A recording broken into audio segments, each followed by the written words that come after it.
లోహిత, చిన్నీల మధ్య గొడవ రోజుకి రోజుకి రాసుకుంటూనే ఉంది. అయితే అందరినీ ఇంట్రడ్యూస్ చేసుకోండి అని సీనియర్స్, జూనియర్స్‌కి చెప్పడంతో ఫస్ట్ లోహిత చెప్తుంది. తనకున్న ప్లాన్‌లన్నీ చెప్తుందనమాట.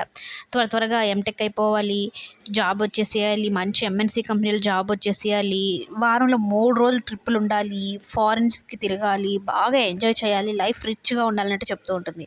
చిన్ని మాత్రం తనకు ఉన్న గోల్స్‌ని చెప్తుంది. వాళ్ళ అమ్మానాన్నల కోరికని ఎంటెక్ పూర్తి చేసి, మంచిగా వాళ్ళ అమ్మానాన్నలు చెప్పినట్టు ఉండాలని, వాళ్ళ కోరికే తీర్చాలన్నట్టు అనుకుంటూ ఉంటుంది. అయితే పేరెంట్స్ గురించి అంత మంచిగా మాట్లాడడంతో, ఈ మ్యాడీ కూడా చిన్నికి ఒక రకంగా పడిపోతాడని చెప్పవచ్చు.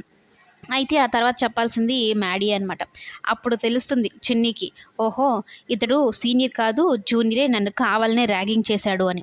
అయితే వీడిని వదిలిపెట్టను, ఈ పిల్లిగడ్డం గాడిని వీడి పని చెప్తాననేది చెప్పి ఇక మ్యాడీతో గొడవ పెట్టుకుంటుందనమాట. ఇద్దరూ పోటాపోటీగా మాట్లాడుకుంటూ, పోవే కోడి మెదడుదానా అని మ్యాడీ అంటే, పోరా పిల్లిగడ్డమోడా నీ పని చెప్తాను చూడు, నీకు రోజు ఇక 3D సినిమాని చూపిస్తాను చూడు అంటే ఇద్దరు గొడవ పెట్టుకుంటూ ఉంటే, అటు మ్యాడీని వాళ్ళ ఫ్రెండ్స్, ఇటు చిన్నిని వీళ్ళ ఫ్రెండ్స్ ఇద్దరు పట్టుకొని వెనక్కి లాగుతారు. ఇద్దరు ఎక్కడ కొట్టుకొని చచ్చిపోతారా అన్నట్టుగా. మొత్తం మీదైతే వీళ్ళిద్దరి మధ్యన ఫైటింగ్ అయితే జరుగుతుంది. ఈ ఫైటింగ్ కాస్త ఎప్పుడు ముదిరి ప్రేమ అవుతుందనేది చూడాలి.